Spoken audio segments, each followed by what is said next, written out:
আসসালামু আলাইকুম বন্ধুরা, আমরা আলোচনা করছিলাম গৃহ প্রবন্ধটি নিয়ে। এটি হচ্ছে রুকিয়া সাখাওয়াত হোসেনের লেখা একটি প্রবন্ধ। এই প্রবন্ধের মূল সারমর্ম হচ্ছে গৃহে নারীর অধিকারের আন্দোলন। গৃহে নারীর অধিকারের আন্দোলন। এই প্রবন্ধের মধ্যে নারীরা যে ঘরের মধ্যে থেকেও তাদের অবস্থান যে শোচনীয় এবং তারা গৃহসুখ থেকে বঞ্চিত, সেটি বিভিন্ন উপমা এবং বিভিন্ন উদাহরণের মাধ্যমে তিনি ফুটে তোলার চেষ্টা করেছেন। তাহলে আমরা পাঠ পরিচিতির মধ্যে আরেকটু গভীরভাবে জানার চেষ্টা করি। তোমরা মনে রাখবা, এই গৃহ প্রবন্ধটি নেওয়া হয় রুকিয়া সাখাওয়াত হোসেনের মতিচুর গদ্যগ্রন্থ থেকে। কী থেকে? মতিচুর গদ্যগ্রন্থের দ্বিতীয় খণ্ড থেকে। মতিচুরের প্রথম খণ্ড থেকে কিন্তু এই গৃহ প্রবন্ধটি নেওয়া হয়। মতিচুর গদ্যগ্রন্থের প্রথম খণ্ড থেকে এই গৃহ প্রবন্ধটি নেওয়া হয়, এটি মনে রাখবা। তাহলে এখানে আরও কী বলছে দেখি। প্রচলিত সমাজ ব্যবস্থায় সাধারণত বলা হয়ে থাকে নারীর জন্য বরাদ্দ ঘর আর পুরুষের জন্য আছে বাহির। অর্থাৎ নারীরা ঘরে থাকবে আর পুরুষেরা কোথায় থাকবে? বাহিরে থাকবে, বাহিরে কাজকর্ম করবে। এটা হচ্ছে আমাদের সমাজে প্রচলিত। অর্থাৎ পুরুষ সম্পৃক্ত থাকবে বাহিরের জীবন ও জগতের সঙ্গে, অন্যদিকে গার্হস্থ্য অর্থাৎ ঘর সম্বন্ধীয় ও পারিবারিক জীবনে সীমাবদ্ধ থাকবে নারী। আচ্ছা, এটা হচ্ছে বাস্তবটা বলা হচ্ছে আর কি। এ ধরনের দৃষ্টিভঙ্গি সমাজে পুরুষের আধিপত্যকে প্রতিষ্ঠিত করে নারীকে করে তোলে ঘরের সামগ্রী। অর্থাৎ লেখকের মতে এই যে নারীরা ভিতরে থাকবে আর পুরুষেরা বাইরে থাকবে, এ ধরনের মানসিকতা কিন্তু পুরুষের আধিপত্যকে প্রতিষ্ঠিত করে বা পুরুষের পাওয়ারনেসকে কী করে প্রতিষ্ঠিত করে এবং নারীদেরকে ঘরের সামগ্রী হংস কঙ্কুটের মতো বা হাঁস মুরগির মতো অন্যান্য ঘরের সামগ্রীর মতো নারীকে সামগ্রী হিসেবে প্রতিষ্ঠিত করে। এটা হচ্ছে লেখকের কি ধারণা। আচ্ছা, কিন্তু নারীর সত্যি কোনো ঘর বা গৃহ আছে কিনা এ নিয়ে তৈরি হতে পারে প্রশ্ন।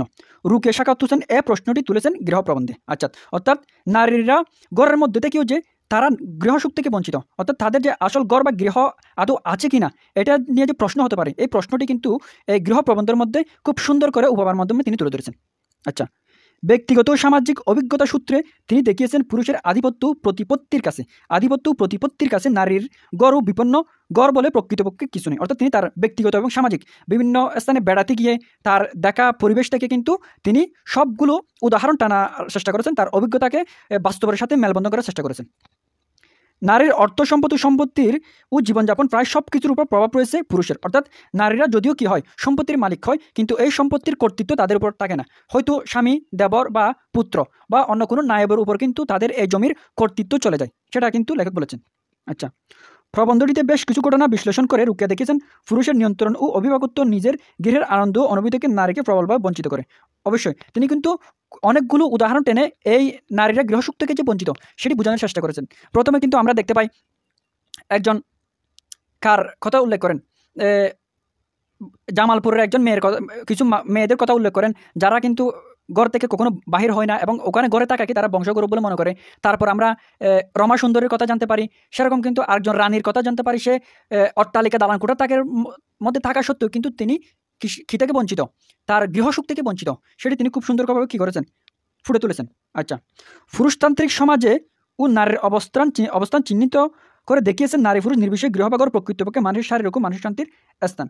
অর্থাৎ পুরুষতান্ত্রিক সমাজে নারীর অবস্থান চিহ্নিত করে দেখিয়েছেন নারী পুরুষ নির্বিশেষে গৃহ বা ঘর প্রকৃতপক্ষে মানুষের শারীরিক ও প্রশান্তির অবস্থান। অর্থাৎ নারী বা পুরুষ যে হোক না কেন তাদের সবার জন্য এই ঘরটা কিন্তু একটা শান্তির এবং প্রশান্তির স্থান হওয়া উচিত। সেটি কিন্তু তিনি বিভিন্ন উপমা এবং বিভিন্ন উদাহরণের মাধ্যমে তিনি সংস্কারমূলক চেতনা থেকে কিন্তু সেটি দেখিয়েছেন।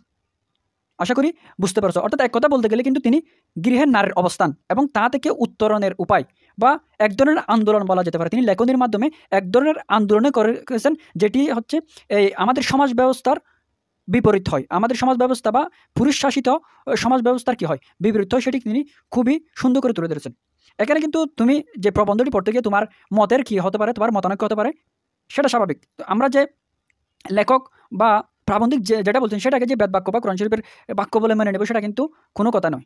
সেটা লেখকের মতো করে বলেছেন, আর তুমি যা বুঝো তুমি তোমার মতো করে কী করবা, চিন্তা করবা। আচ্ছা, তাহলে একটু সারমর্ম করি। গৃহ হচ্ছে রুকিয়া সাখাওয়াত হোসেনের প্রবন্ধ। এটি নেওয়া হয় তার প্রবন্ধ গ্রন্থ বা গদ্য গ্রন্থ মতিচুরের প্রথম খণ্ড থেকে, এবং এখানে আলোচনা করা হয়েছে গৃহের নারীর অধিকার এবং গৃহের নারীর অধিকারের আন্দোলন। জাযাকুমুল্লাহ ফর ওয়াচিং।